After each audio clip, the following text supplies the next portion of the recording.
कहाँ से आएगा ये देखो। पहला क्वेश्चन है एनसीईआरटी वाला, NCERT exercise chapter work and power है ना, work and energy, work and energy का एक्सरसाइज का पहला क्वेश्चन। सुमा is swimming in A Pandey.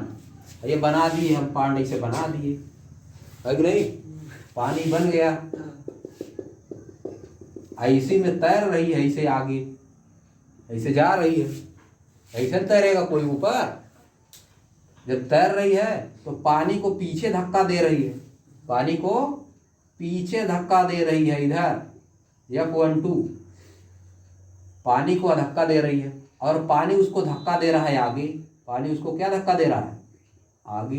Action reaction वाले रूल से यहाँ पे फोर्स लग जाएगा। ये पानी पे फोर्स लगाएगी वह, पानी उस पर फोर्स लगाएगा, इसलिए वो आगे चली जाएगी, इसलिए वह आगे चली जाएगी।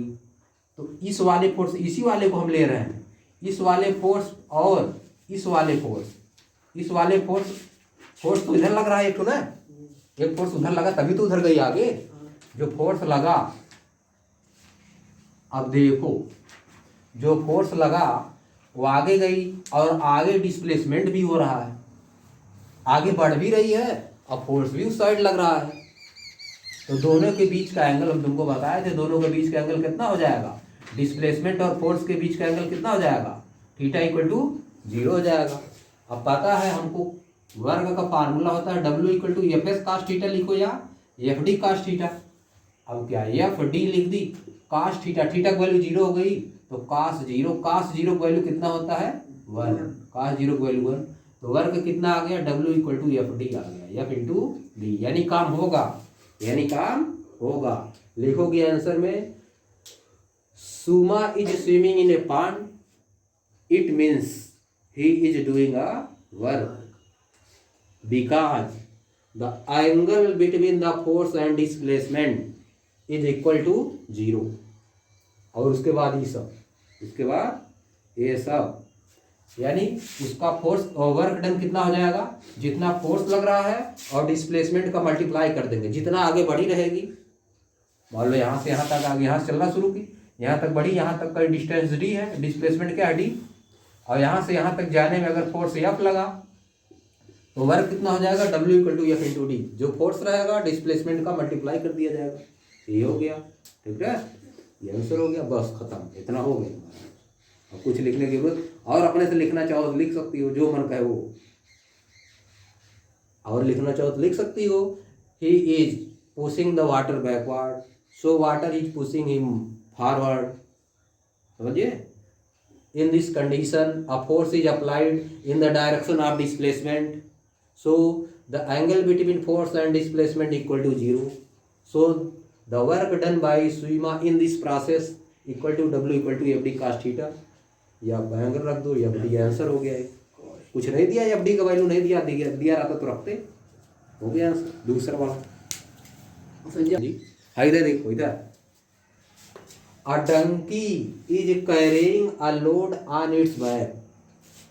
देखो ईट्स किसके लिए आया? डंकी के लिए आया, अब नहीं, जानवरों के लिए ईट्स का भी यूज किया जाता है, पढ़ी होगी इंग्लिश में ना, लेकिन ये तो वैसे नॉन लिविंग के लिए यूज किया जाता है। छोटे जानवरों के लिए यहाँ देखो कर दिया है, करना नहीं चाहिए था लेकिन कर दिया।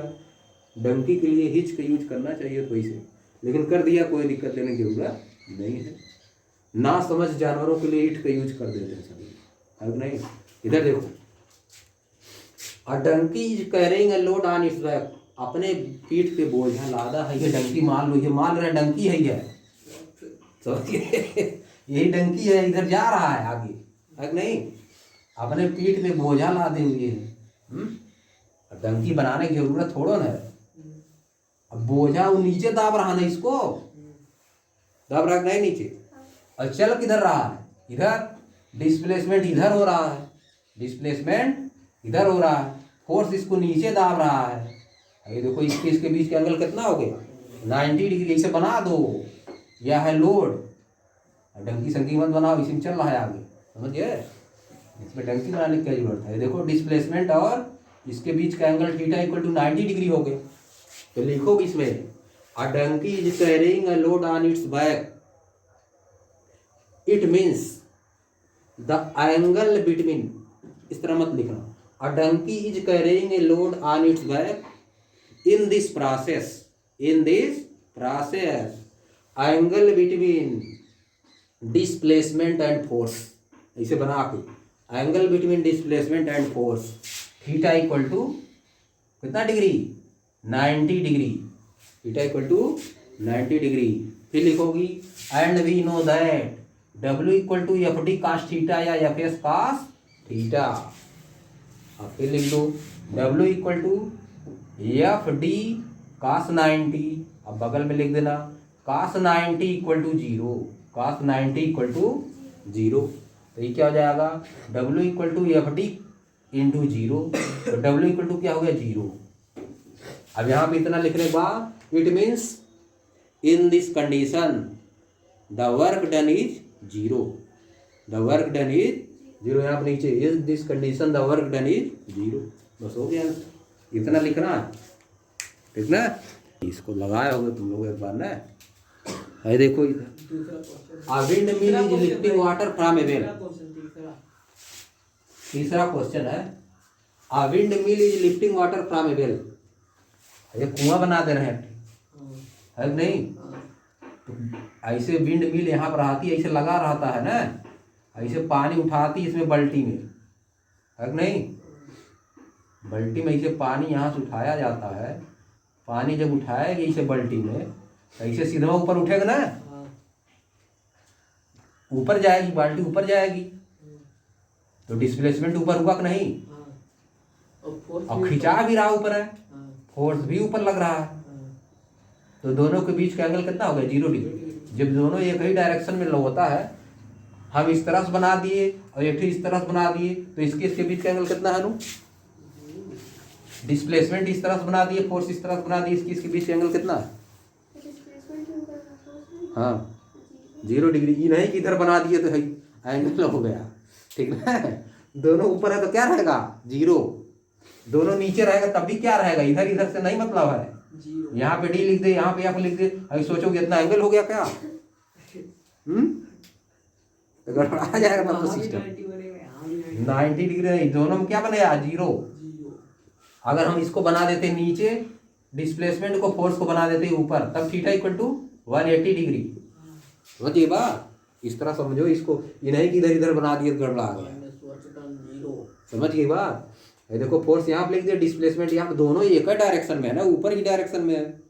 तो theta equal to 0 degree. Theta equal to 0 degree. इसका मतलब है देखो लिख दोगी, a windmill is lifting water from a well. It means the angle between force and displacement, that is theta equal to 0 degree. It means ये लिखोगी from W equal to F D cos theta. W equal to F D cos theta. यह हो जाएगा W equal to F D cos 0. बगल में लिख देना कास 0 equal to 1. तो ये क्या हो जाएगा W equal to F D.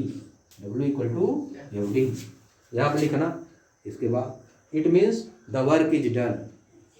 काम हो रहा है. It means the work is done. तब इसके बाद काम खत्म. कितना लिखना है, बात समझ गए. In this condition the work done is equal to the applied force and the multiplication of displacement. यही सब नहीं लिखोगे तब भी कहीं दिखाई दे ही दे रहा कि फोर्स और डिस्प्लेसमेंट का मल्टीप्लिकेशन है वर्क इस समय.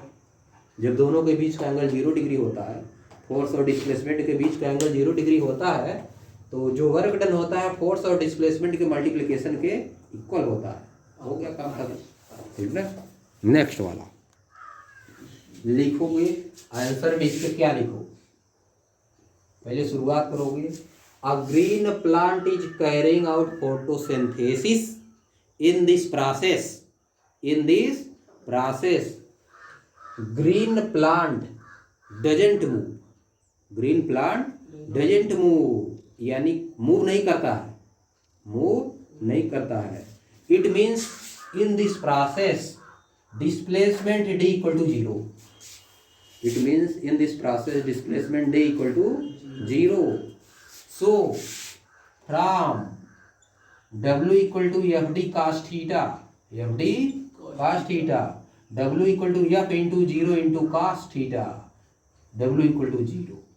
ये आ गया, आंसर आ गया, यहाँ पर लिखोगे. So in this process work done is 0. Yeah, it means no work is done. No work is done. Work done is 0, इसका मतलब no work is done. ये हो गया आंसर, काम खत्म. ऐसे लिख देना. An engine is pulling a train.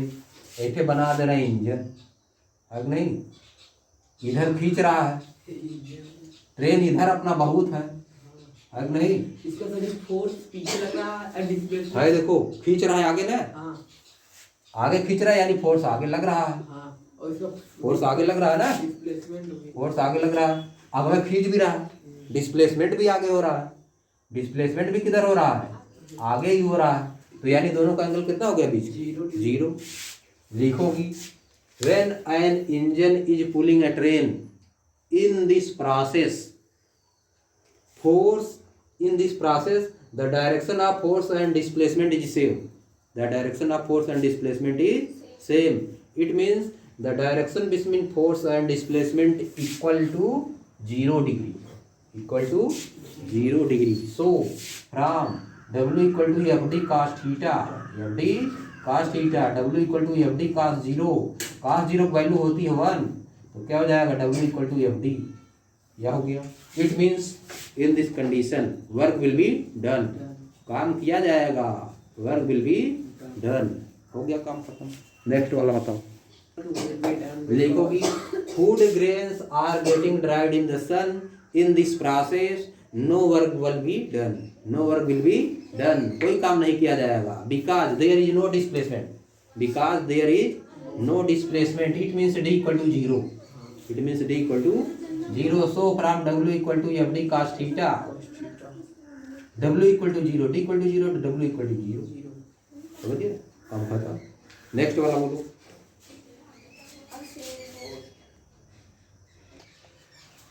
यह है समुद्र या नदी है, इसमें नाव चल रही है, इसमें नाव चल रही है, हवा से मूव कर रही है, आगे जा रही है. तो हवा इसको धक्का दे रहे तो फोर्स आगे लगा. तुम तो है ही सोच रहे हो कि दाब रही है इसको नीचे. ये सब इसमें सोचना नहीं है, जो दिया क्वेश्चन में वो सोचना है, अपने मन से नहीं सोचना है. अपना वाला झोंक दो तो गड़बड़ा जाए. फोर्स उधर जा रहा है, फोर्स उधर लग रहा है. जब इधर से हवा चल रही तो उधर जब जा रही तो फोर्स उधर लग रहा है. डिस्प्लेसमेंट भी उधर जा रहे तो डिस्प्लेसमेंट भी उधर हो रहा है. डिस्प्लेसमेंट भी उधर है. Theta equal to 0, theta equal to 0 लिख दोगी. A sailboat is moving due to the wind energy in this process. Angle between force and displacement theta equal to 0 degree. So work done w equal to fd cos 0 degree. So w equal to fd. It means in this process work will be done. काम किया जाएगा, काम किया जाएगा. खत्म. क्या और बचा है आपको?